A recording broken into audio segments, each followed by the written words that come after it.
Hello and welcome. I'm Leigh-Ann Gerrans and you're watching W News Extra, broadcasting live from the Al Arabiya headquarters. These are our top stories. Israel and Iran launch a further strike, says the White House reveals President Trump will confirm his involvement within 2 weeks. Air India say they had recently installed one new engine on board the ill-fated crashed plane. And 3-2-1 fireball. SpaceX's Starship rocket explodes during a flight test.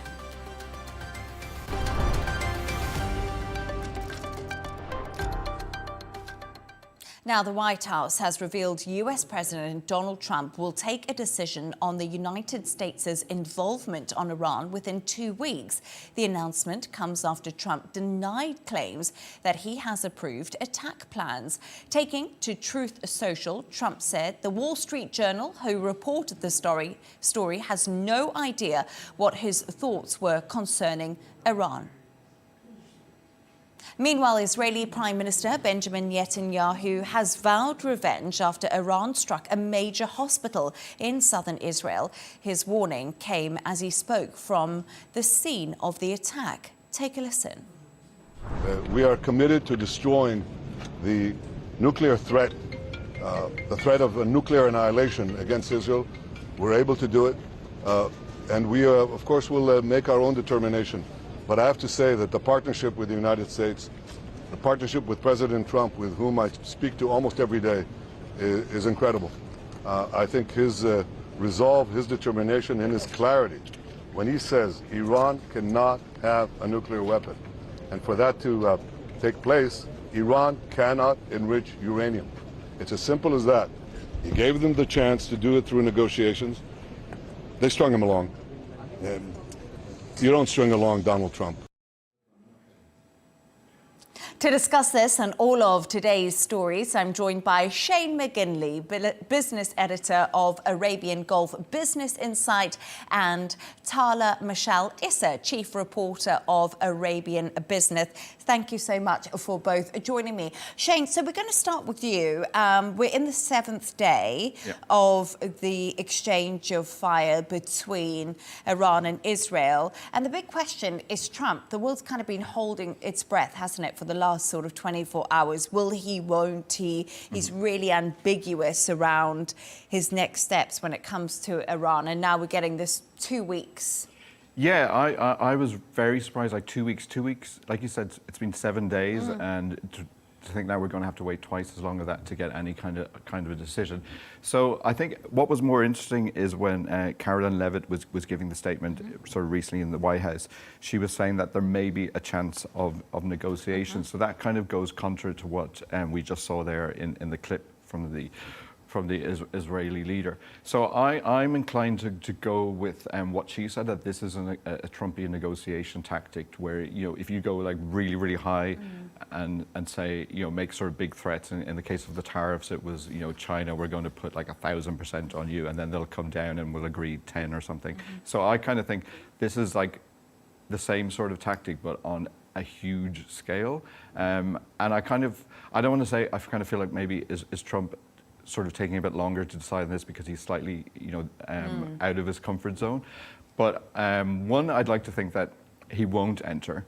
And then I was thinking about this earlier today. So I kind of thought, okay, you know, I'm a business journalist. Let's look at the numbers and the math. The stats man. Stats man. Yes, so, that's Shane. So you would on paper think that this is an easy fight because Iran geographically is 75 times the size of Israel. Iran, you sometimes forget, has a population of 90 million, which is, again, about 10 times the size of Israel. So you kind of think this should be a really easy fight. But then when you look into sort of the money, and money makes everything go around, Israel has a huge terms of GDP. It's way bigger than Iran. It spends a lot more in terms of like military capability. Then you look, it's got the support of intelligence from the US. It's got sort of military support from its allies. So I'm of the opinion that, and there was an interesting report that I saw on TV earlier today in terms of the tactics from both sides, because we're hearing, yes, there's strikes coming from both sides, but in terms of Israel into Iran, they're a lot more strategically focused. They seem to be getting a lot more wins in terms of specific acids, while it doesn't seem to be in the same direction as, again, your clip showed. There was a hospital that was killed and that was taken out. I'm not sure kind of what, in terms of capabilities, in terms of a win, that would really be seen as. So my opinion is that the US doesn't really need to enter now. So I think to say we'll make a decision 2 weeks from Trump, I think is actually a wise decision, and maybe it will push them closer to negotiation, and we won't have to have the US entering and then World War III, I think we're on now at this point. Yeah, and you make a really good point, because the Mossad, the intelligence from Israel, their intel into Iran, you know, when we initially saw the preemptive strikes, they obviously have intelligence there. Completely, and they yeah. know exactly where to strike in many respects. That's what Israel's saying. So maybe, you know, right now it's not really time for the US. But there's this big conversation going on at the moment that I think is really interesting, and it's about the MAGA base. And it's really that right now we're seeing for the first time a weak link when it comes to Donald Trump. You know, his closest supporters, who we've seen, you know, stand by him no matter what, are really divided on this issue. Mm-hmm.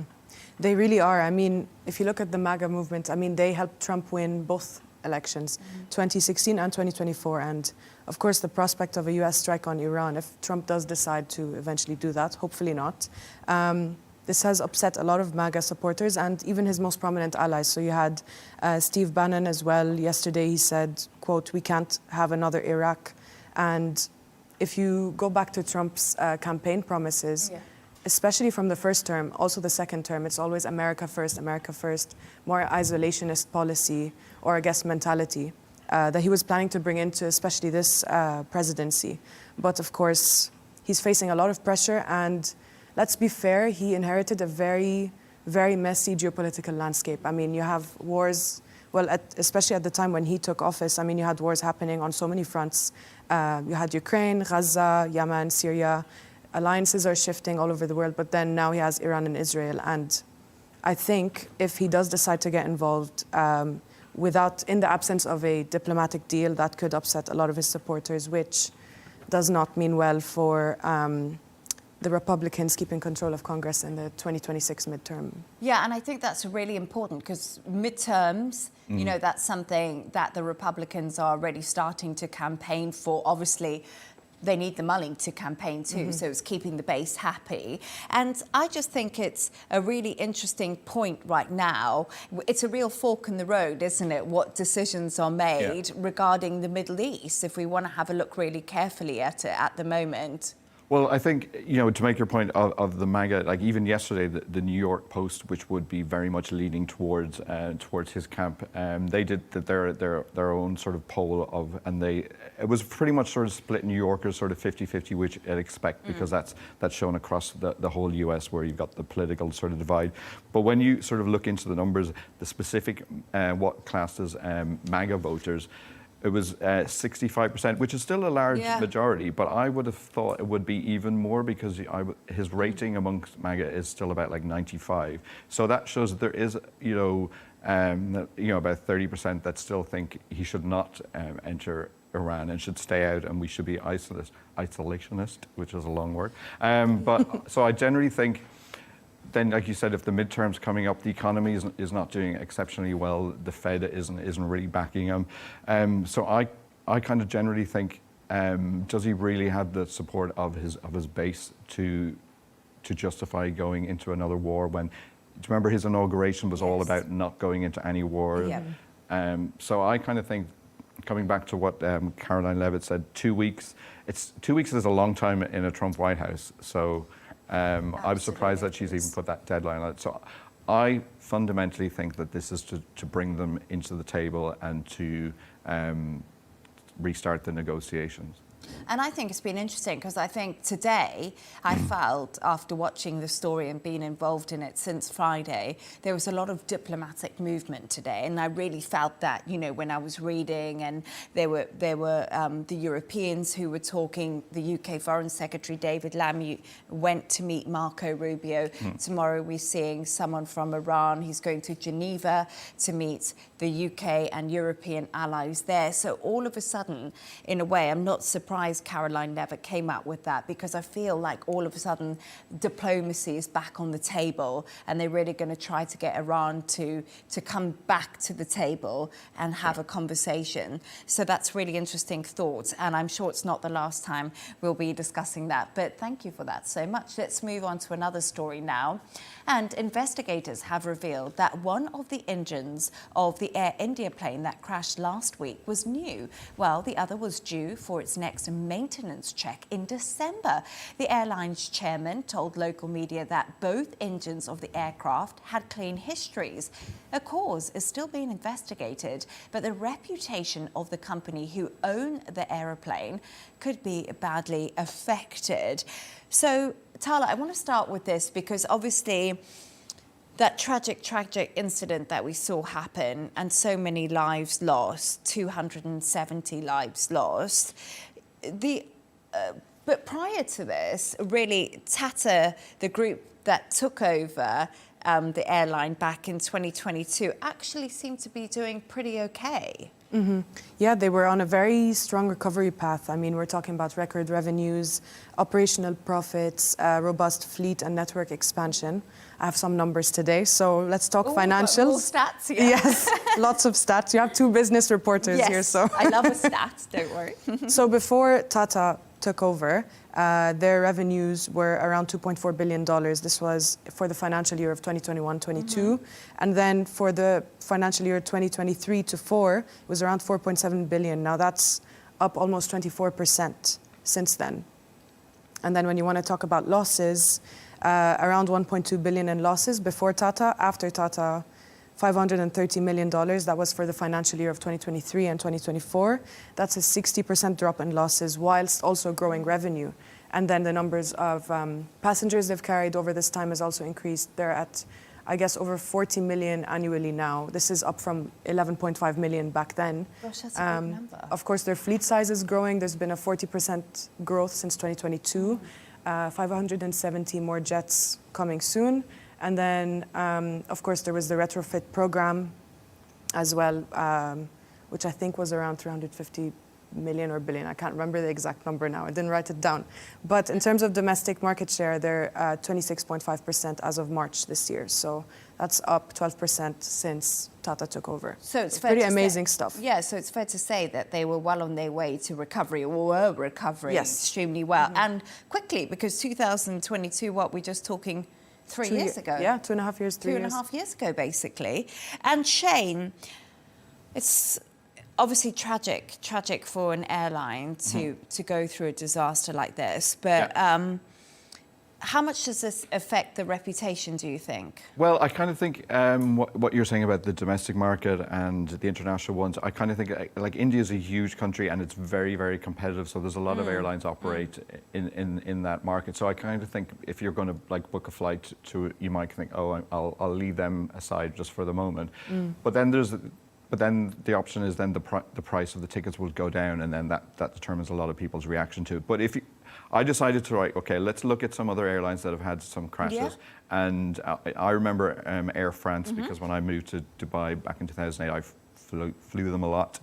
And do you remember Malaysia Airlines 2014? They had the two planes within a couple of months. One went missing, still don't know where it happened. Yep. And then there was the one over Ukraine. Yeah, So I looked at both of those, and luckily it's not very simple and there's no straightforward answer, which is good because we wouldn't have a show otherwise if it was all very straightforward. So it all comes down to how the profitability of the airline is before the crash. But in short term, that they will definitely take a financial hit, because Air France was extremely profitable and it was making a lot of money. Then it was a billion in the red. But if you look at today, it's back on and flying high and flying well. Malaysia Airlines, unfortunately, had years of unprofitability before its two incidents, let's call them. and then it had to be nationalized by the Malaysian government. And even right now, it is being profitable, but its profits are way down. So I kind of think you have to look at where it is at the moment. So in the short term, yes, Air India is going to suffer in terms of like people are going to be wondering how safe their planes are. But I think if you take a wider picture and look, Boeing is on. Yeah. Boeing is making the headlines again. And I was just about to ask that question because for me, yes, you know, Tata does own the franchise, but in my head, Boeing just came up straight away because obviously we've seen the 737 MAX problems. Now this is a 787 Dreamliner. Yeah. And Boeing has had a few controversial whistleblowers involved in the manufacturing side of things. So is this going to be a bigger... So, first of all, we're speculating. We don't know exactly what caused this crash, don't know, but still. But also, you know, again, it's Boeing, you know, they don't want, you know, safety and crashes to be associated with your brand name because good safety when you fly, that's just paramount. And if you look at the numbers of how many crashes there's been, you know, Boeing versus Airbus, and there's only 2 manufacturers really in the world. So if Emirates and all of these airlines are going and ordering planes, you know, safety is going to be paramount. So it's not headline. So I don't think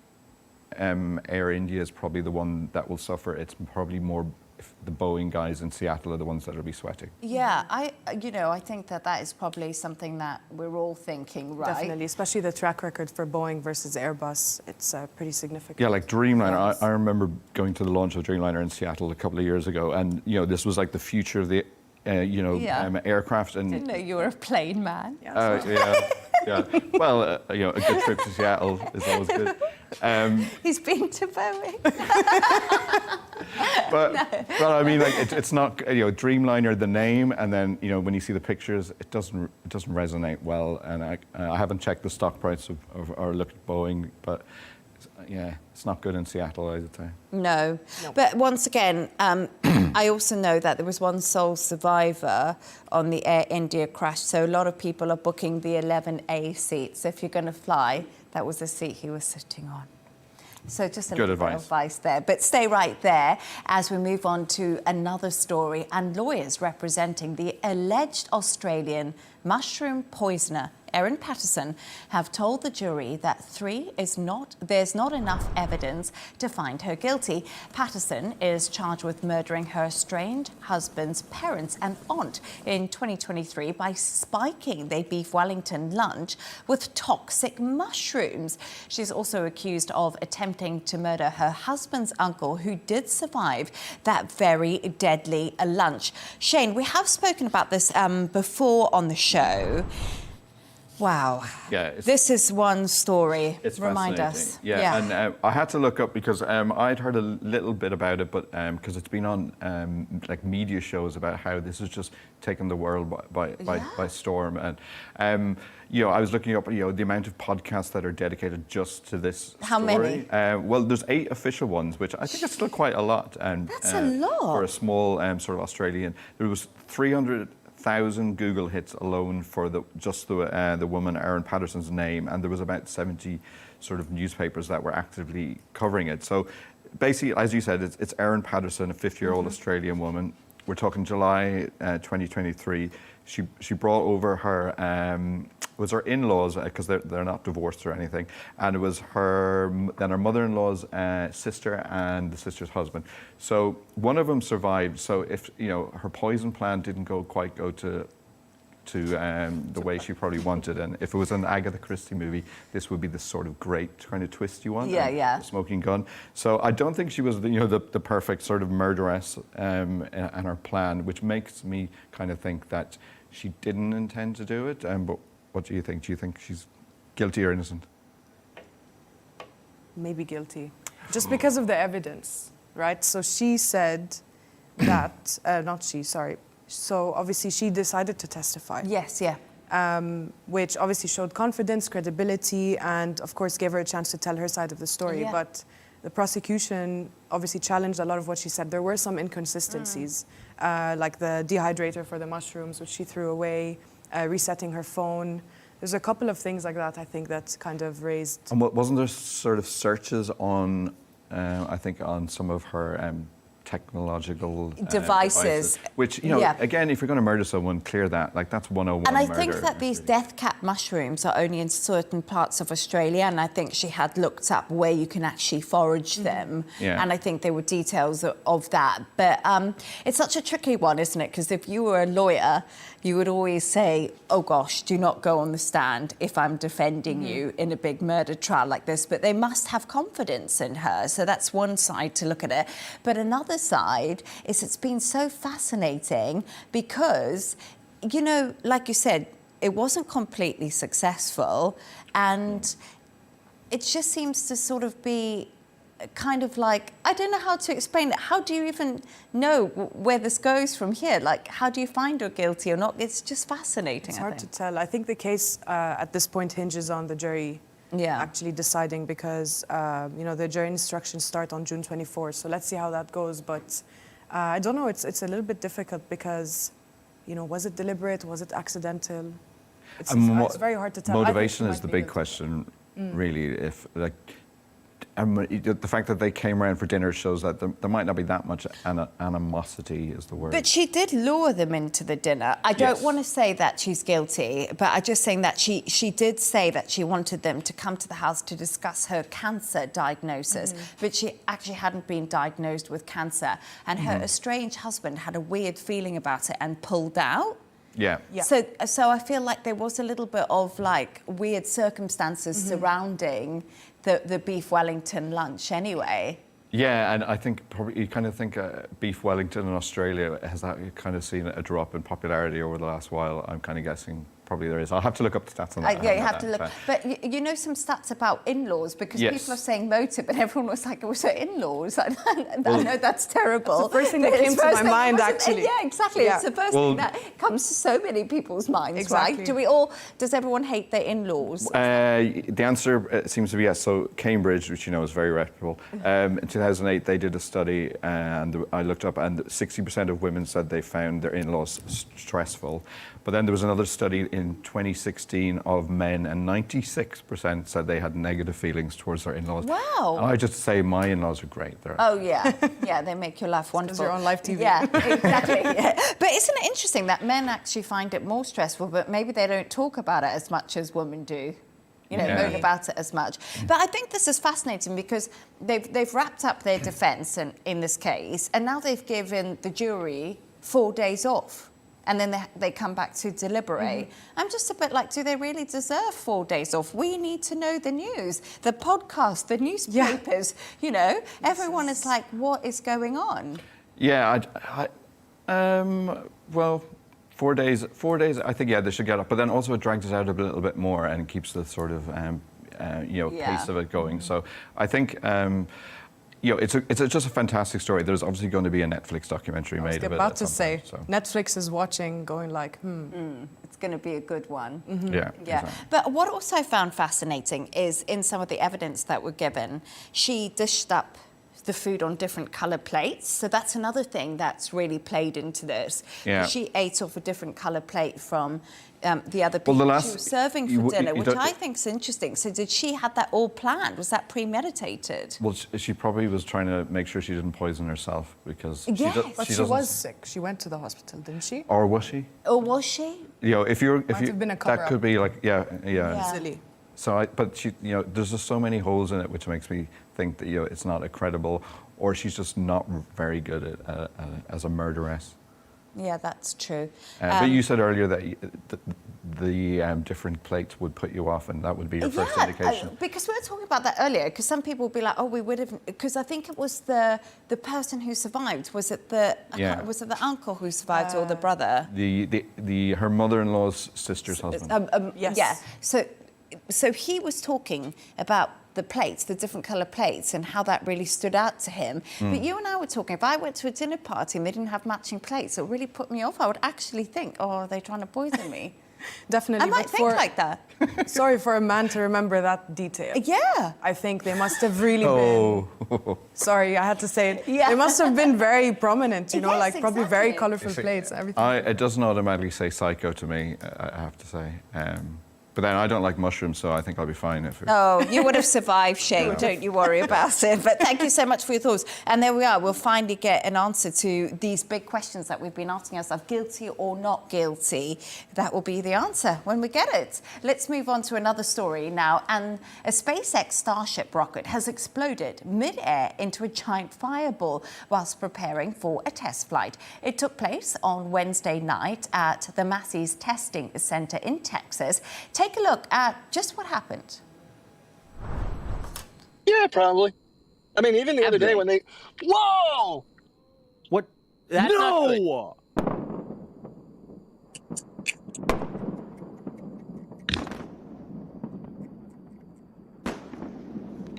Oh my God. It appears there has been a Ship row. 36 just blew up. It just seems a bit like Tala, like two mates there just watching something, and then all of a sudden it went dramatically wrong, and they were kind of like when you're playing your PlayStation. Well, Yeah. I don't have one, but it almost felt a little bit like that. I mean, it was captured on live stream. That was one blast that we haven't seen. Tell us what happened, and really, was anyone hurt as a result of this? Okay, so the good news is no casualties, no injuries were reported.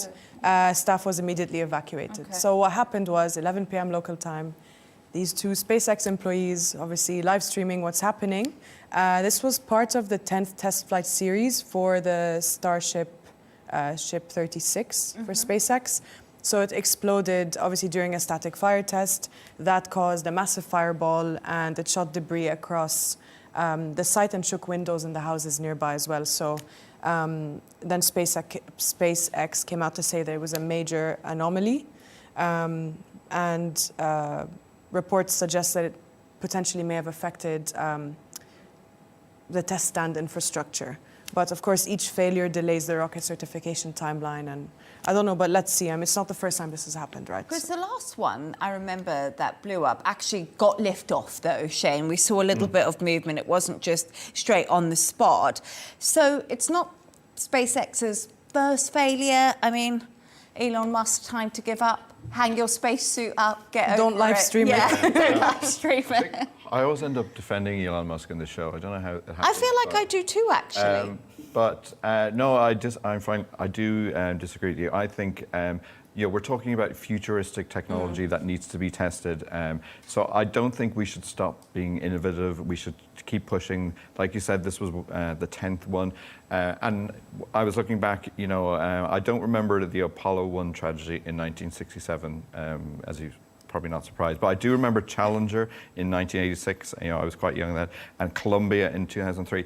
And nobody said, oh, NASA shut it down. It's awful. And that wasn't even on the radar. So I think this is just, if you're going to be, future forward thinking in the way Elon Musk is, these things are going to happen. You're going to make mistakes. So he just needs to pick himself up and, Starts again, start really. again. And I would agree with that, actually. I don't know if you do too, but I think, failure is part of success, isn't it? And when we're working with, I don't know how many millions it costs to build one of these. They're obviously not cheap. So the frustrating part must be the finance. But, at the end of the day, he's doing such amazing things. We've seen him use reusable parts on a spaceship, never done before. So there's a lot happening. Yeah, and I think, if Apollo 1, they had a tragedy, if they just stopped, Neil Armstrong would be just some guy sitting on a couch we wouldn't know anything about. So I think you need to push and unfortunately these things are going to happen, but hopefully, they will sort out all of these anomalies. And like you said, there's the safety testing. So I'm confident that they should keep pushing the boundaries. And unfortunately, if it means you have some explosions, and we've got nice comical videos like that, but I don't think that should stop you. But I was just thinking, Musk, gosh, he's reputationally taken a bit of a beating, hasn't he? Yes. And he did threaten to dismantle one of his rockets in his spat on social media had with President Trump. Things haven't really been going in his favour. What do you think? Do you think people are just getting fed up with him? I don't know. Look, it's not the first time he's in this position, right? He's quite outspoken. He's a but character. he is a character. That's why people love or hate him, right? And that's why, I feel like with social media, it's all about strong emotion. Whether you really hate someone or something or really love it, that's what's going to drive engagement. And I think as well that the fact that he's owned the X as well has given him a lot of engagement. But I think, so what was your question again? Sorry. Reputationally. Reputationally, do you think yes. that, you know, obviously getting involved with, you know, the chainsaw on stage. He came out and did some sort of comical moves, didn't he? He's sort of taken a bit of a back step recently. But if you look at the people who were backing SpaceX, like there's huge names like Google. You can't get more forward-thinking than Google.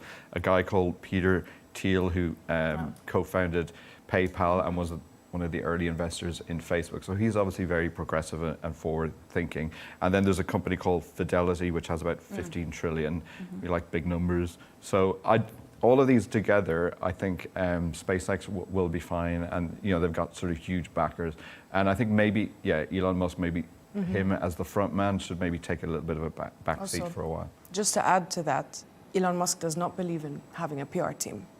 Anyway, so I don't think he cares that much about his reputation because he's such an innovator and an inventor and probably one of the greatest minds of our time, I think. I think so too. I always think he'll be the greatest mind of our generation, That's how he's always going to redeem himself, and I think deep down he probably knows that, right? And I agree. You know, when SpaceX gets to safety, I would be quite happy to go on it. Yeah, I would love to go on it too. I will pass. No, you'll pass. I'll go as long as I'll do the live stream. Even if Katy Perry's in it? Oh, No. with her Daisy. As long as, the only thing is, as long as we can get back down, I don't fancy being up there for too long. I'll do a little 2 weeks and then I'll be happy to be back on Earth. But no, absolutely fascinating, Elon Musk and his shenanigans. And finally, Shane and Tala, you've come up with a couple of quirky stories of the day. And I don't know why. This is really bizarre, but I want our audience to know you both chose stories about like fish or seafood, and you didn't even do it together. So this was not organised. But let's start with yours, Shane. And this is about a really old lobster back in the sea. Under the sea. You know, right of the little mill. Sebastian. And wasn't there a Friends episode that spoke about lobster? Being your lobster was like your soulmate. Which yes, of course. was a Phoebe episode, I remember. But anyway, this is a 21-pound lobster called Lorenzo. And this is the part of the story now, you know, I don't mean to nitpick. Lorenzo's 110 years old. Wow. Which, you know, I'm not going to Has he been having Botox? Or what's Lorenzo been up to? On his claws. And I'll just, because this restaurant called Peter's Clam Bar in Long Island is getting so much publicity because what they've decided to do, this 110-year-old Lorenzo, to let him back into the sea for, I think it was for World Lobster Day and for Father's Day. I don't know the combination of that. But and they said in the quote that, you know, he's living his best life and they've put him back into the sea. You know, I don't want to speculate. Maybe he didn't have many more years to go, and they thought, let's let him out. But also, the one issue I have with this, and I don't mean to sound like a sort of an old man with a stick, is that if you're going to a seafood restaurant and they have a pet that they call Lorenzo, it's going to kind of put me off then eating the actual seafood. See, like its face. Like, you don't want to go to a burger joint and there's a nice little calf running around. Yeah, with a name. Yes. Yeah. So well. I like the story because it's quirky and I have a lot of questions about it. Mainly, you know, why you have pets in seafood restaurants, but you know, your story's coming up next, so but I it's also obviously just big. wanted to think one thing. You know, sometimes when you domesticate even a wild animal, it takes a lot of time to sort of rehabilitate them and get them back to eating and hunting. Poor old Lorenzo, he could have been eaten by now. He's not lived with any sort of, you know, he's not had to defend himself for 110 years in a tank. Which is a very, very good point, and it's one I should have thought of. Like, you know, how's he going to survive out in the wild? Like, who's going to sort of feed him and look after him? That's another reason why I think maybe he was coming to the end of his claws or whatever. End of his snappers. But, you know, he's not had to deal with a predator before. No, so exactly. it's just kept him there. Yeah, very odd story. I think maybe you're right. Maybe they knew that, you know, his days were But let's numbered. just look on the bright side, and hopefully he's gone out there and he's having a great time in the sea. Yeah. And now let's talk about yours. It's an orange crab, and it looks like Donald Trump. Yes. So I'll tell you how I found this. I was scrolling my phone last night, Instagram, as one does, and I Yes. came across... Doom scrolling. Exactly. And I came And there across he is. this picture Yeah. of this crab, and I thought to myself, oh, that's a very strange-looking crab. But then I saw the headline that the crab looked like exactly like Donald Trump. That's a quote. So apparently, this deep-sea fisherman has claimed that he reeled in this crab, and then he went and posted a picture of this on the Daily Mirror's Facebook feed, Facebook page, and that's when people went crazy, of course. So the caption was, "Looks exactly like Trump." Original post was on Facebook, and so I'll explain why people think that it looks like Donald Trump. So apparently it's the color, obviously, iconic spray tan, but also for its protruding hair-like shell shape. Oh. Yeah. And also a little bit of a pout happening there. Also. But you know, Donald Trump, actually, I don't know why I know this, but I was looking up, you know, the look. He's always had the look, isn't it? Because Donald Trump's all about the look. But that takes about 6 hours to do every single day. Which part? The hair? The makeup and the hair. Okay. So apparently he has like layers of fake tan, it's scrubbed off, he wears bronzer, it's like a whole process for him to look like that image. He has a glam team. He has a complete glams thing. Yeah? Wow. Interesting. Isn't it interesting? And because he's really focused on image, like that's one of his main things. So his glam team, it takes hours. But going back to the seafood, I think, because I'm cynical, shocker, that if you took 1,000 sort of seafood out, you'd eventually get one that looks like But who's Donald got Trump. time to get 1,000 crabs? I know, but it's just, I don't believe these things like, oh, he looks like, you know, I've got a piece of toast that looks like the Pope or something, or whatever. But maybe, you know, the crabs do move sideways, so maybe that's the It can happen. analogy. Yeah. I mean, sometimes they say that you look like your pets, and I definitely think I look like one of my dogs. She's like morphing into me. Do you know what I mean? Everyone doesn't. They post, oh, I look like my cat, or I look like my dog. I do think that your pet sort of looks a bit like you. It's a thing. Your cat probably looks like you. She probably does. It was what you're saying about, you know, once they're domesticated, you can't let them out. Mine was brought up on Expo City, and now she just sits on our couch. I can't imagine she would survive if she's back on the tough streets of Expo City. Yeah, no. The tough streets. Leave her at home. Yeah. But thank you so much to today's guest, Shane McGinley, business editor of Arabian Gulf Business Insights, and Tala, Michel, Issa, chief reporter of Arabian Business. And that's all from us on W News Extra. Don't forget to subscribe to our YouTube channel and, of course, follow us on X. G&T with Tom Burgess Watson is coming up next. Goodbye and thank you.